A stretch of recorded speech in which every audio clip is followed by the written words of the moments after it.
Welcome back, everyone. Today, we're going to be taking a deep dive into something that sounds a bit like a conspiracy theory. Hmm. But our primary source material is actually an academic text called Tragedy and Hope, Right. written by a historian named Dr. Carroll Quigley. Yes. Um, and the topic is a secret network that supposedly influences global events. Yeah, that's a good way to put it. Yeah, and Dr. Quigley, he actually claimed to have been close to this network. Wow. So his book, it's pretty dense. I can imagine. But it really digs into like who really holds power in the world and how they operate. So it's not just like, theorizing. It's like Right. he's Yeah. saying, I've seen this, I've been a part of this. Yeah, he's claiming firsthand knowledge. That's pretty incredible. Yeah, and it makes his work both like super intriguing and, as you'll see, incredibly controversial. I bet. So where does he begin? Like how far back does this network go? So he traces it way back Okay. to the late 19th century. Wow. And he starts with a figure named John Ruskin. John Ruskin. Yeah, he was an Oxford professor, had some pretty radical ideas. Okay, I'm intrigued. What kind of ideas are we talking about here? Well, he wasn't a fan of democracy, that's for sure. Oh, wow. He favored a state-controlled economy, a single, all-powerful leader, Hmm. had very little regard for, the principles of democratic governance as we understand them. So not exactly a man of the people. Not really, no. And how does this Ruskin guy connect to this secret network? Well, Quigley says that Ruskin's ideas had a huge impact on another guy named Cecil Rhodes. Okay, the Rhodes Scholarship guy. The very same. Rhodes was super prominent in the diamond and gold industries in South Africa. Okay, so we're talking about a powerful, wealthy figure. Yeah, and Quigley argues that Rhodes was deeply influenced by Ruskin's vision. So he wanted to put these anti-democratic ideas into action. Yeah. He envisioned a world federation, but under the control of, and this is key, the English-speaking peoples. Huh. So it's not just about power, it's about a very specific kind of power. Exactly.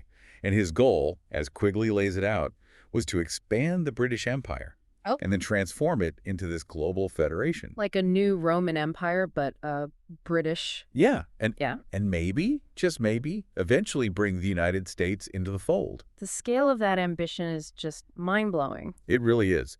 And it makes you look at something like the Rhodes Scholarships in a totally different light. Right, because we usually associate those with, academic excellence and fostering future leaders. Yeah, but according to Quigley, they were part of Rhodes' grand plan to spread his vision.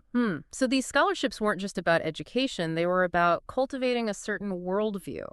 Yeah, a worldview aligned with Rhodes's goals, one that would be sympathetic to this idea of an Anglo-American-led world order. So we've got Ruskin, the Oxford professor, planting the seeds of this ideology. Right. Then we have Rhodes, this powerful businessman, taking those ideas and trying to put them into action. And Quigley goes even further. He says that Rhodes, along with some other influential figures like Alfred Milner, who was a big deal in British politics at the time, Okay. they formed a secret society. Oh, here we go. Now we're getting into the real conspiracy stuff. Right. But this is where Quigley argues that things start to get really organized. So this secret society is like the prototype for this network he keeps talking about. Yeah, he says it laid the groundwork for the entire thing. Wow. Okay, so we have a secret society with a global agenda. But how did they actually plan to pull this off? That's a great question. That's what we're going to get into next. All right, I'm hooked. Let's take a break and then dive back in. Sounds good to me. We'll be back in a bit to continue this deep dive. All right, so where were we? Yes, this secret society and its global ambitions. But how did they plan to actually put these ideas into action? Well, Quigley dives into some specific historical examples that he says illustrate how this network operated. He starts with something that seems pretty counterintuitive, actually. Oh, what's that? The rise of communism. Wait, I thought this network was supposed to be like, pro-capitalism, pro-Western power. That's what makes it so interesting. Quigley suggests that the network, even though they were outwardly opposed to communist ideology, might have actually either accidentally or maybe even on purpose helped it spread. Okay, now that does sound paradoxical. Why would a group of presumably, powerful capitalists support an ideology that's completely against their interests? That's where Quigley's argument gets really thought-provoking. He says that this network wasn't ultimately about just protecting capitalism or any specific ideology. But about power. Exactly. It was about creating this new world order he talks about, this global system that goes beyond traditional national boundaries and ideologies. And he thinks that communism, at least in some ways, might have been seen as a force that could weaken the existing power structures. So like clearing the way for their vision. Yeah, essentially disrupting the old order to create space for a new one. It's a chilling thought, really, the idea that they might have viewed these massive historical events as just, steps in their grand plan. Right, and Quigley doesn't stop there. He also points to the fall of China to communism as another example. And he highlights the role of an organization called the Institute of Pacific Relations, or IPR. IPR, that rings a bell. Weren't they involved in international affairs, particularly in Asia? That's right. They were pretty influential, especially in shaping U.S. policy towards China. And Quigley links them to this network. He does. He claims that while the IPR presented itself as this independent research organization, it was actually heavily influenced by the network. So they were being used to push the network's agenda in the Far East. Yeah. Quigley says that the IPR's publications, their conferences, all of it was geared towards steering things in a direction that benefited the network's goals. It's almost like a propaganda machine disguised as a respectable think tank. That's a good way to put it. And the examples keep coming. Quigley also brings up the Korean War. Okay, how does that fit into all of this? Well, he suggests that the restrictions that were placed on American military leaders during the war, limiting what they could do, actually might have served the network's agenda in some way. By, prolonging the conflict. Possibly. Hmm. Or maybe preventing a decisive victory that could have upset the balance of power that they were trying to manipulate. So it's like they're always playing this long game, manipulating events from behind the scenes to nudge things in the direction they want. That's the picture Quigley paints, yeah. And he even talks about things like the McCarthy hearings, the Red Scare. McCarthy, the senator who was obsessed with rooting out communists. Yeah, him.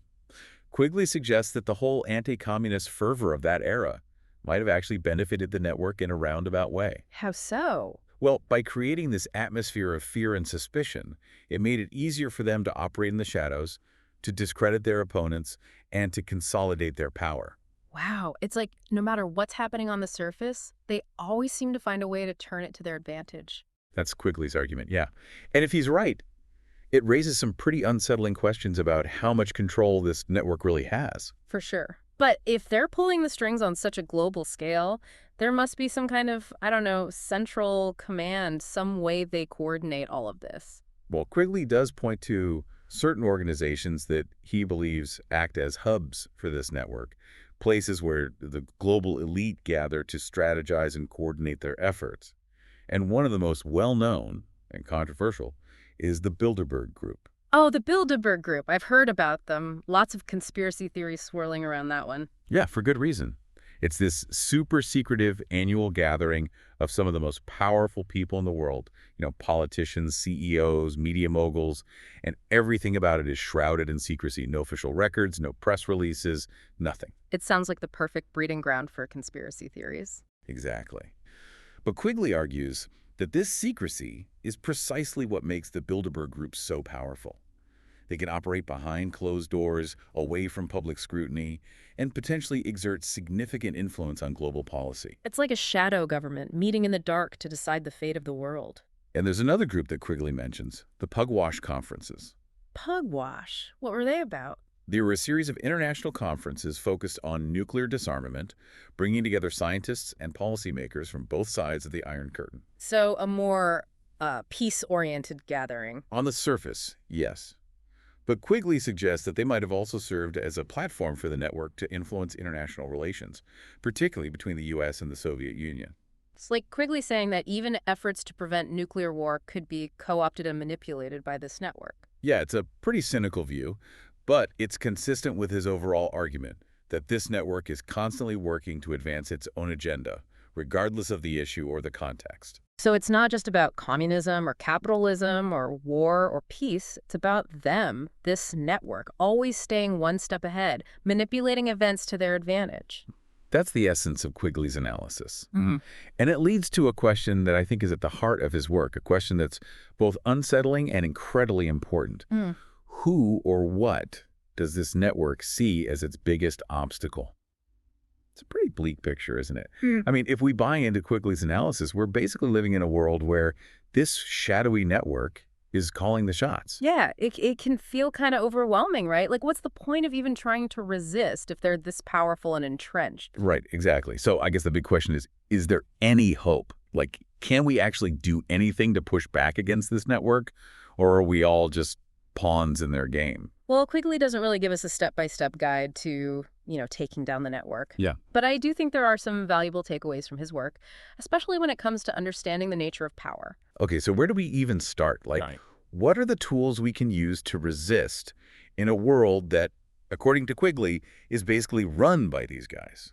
Is just being aware of them enough? Awareness is definitely the first step, but it's not enough on its own. Yeah. For me, one of the most powerful weapons we have is information. Information. Yeah, like the ability to see through the propaganda, to figure out what's true and what's not. So critical thinking, basically, not just accepting everything we're told at face value. Exactly. We have to become really good at filtering the information we're bombarded with every day. Yeah. And that means understanding the biases, recognizing when someone's trying to manipulate us, being able to tell the difference between facts and opinions. And I guess being willing to share that knowledge with others. Because if everyone's just stuck in their own echo chambers, it's easy for these narratives to take hold. Absolutely. We need to break free from those echo chambers and start having real conversations, even when they're difficult. It's like we need to develop some kind of, like, collective immune system against propaganda. That's a great analogy. Because just like an immune system, our defenses have to be multi-layered, Yeah. It's not just about recognizing misinformation when we see it. Yeah. It's about understanding where it comes from, what purpose it serves, whose interests it's protecting. So we need to become like investigators almost, Yeah, following the money, exposing the connections, seeing how all these seemingly separate events might be linked. exactly. We have to connect the dots, look beyond the surface, and ask the tough questions. It sounds like a lot of work.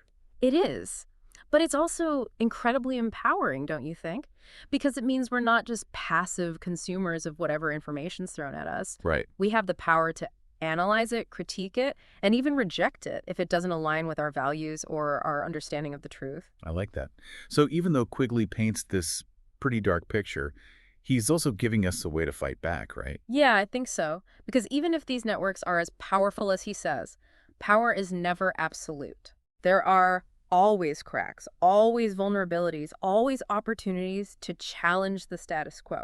So it's not about getting into despair or feeling like we're powerless. No, not at all. It's about recognizing the challenges, Yeah, understanding how these forces operate, and then finding ways to resist. yeah.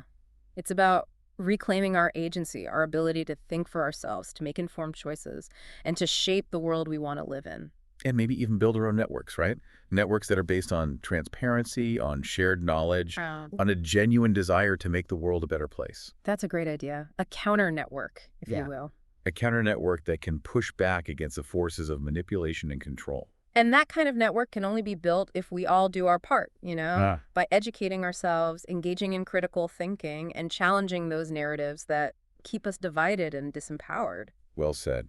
So even if you don't buy into everything Quigley says, his work is a powerful reminder that we're not helpless. Right. We always have a choice. We can either passively accept the narratives that are given to us, or we can actively try to shape the world we want to live in. And that's really the message I hope people take away from this deep dive. Yeah, that knowledge is power, but only if we use it wisely. Absolutely. So keep questioning, keep learning, and keep fighting for a world that reflects the best of humanity. Couldn't have said it better myself. Yeah. This has been a fascinating deep dive and maybe a little unsettling at times. Yeah, But ultimately, I think it's a hopeful message. I agree. We're not powerless. And if we work together, we can make a difference. For sure. Thanks for joining us, everyone. And until next time, stay curious, stay informed, and stay engaged.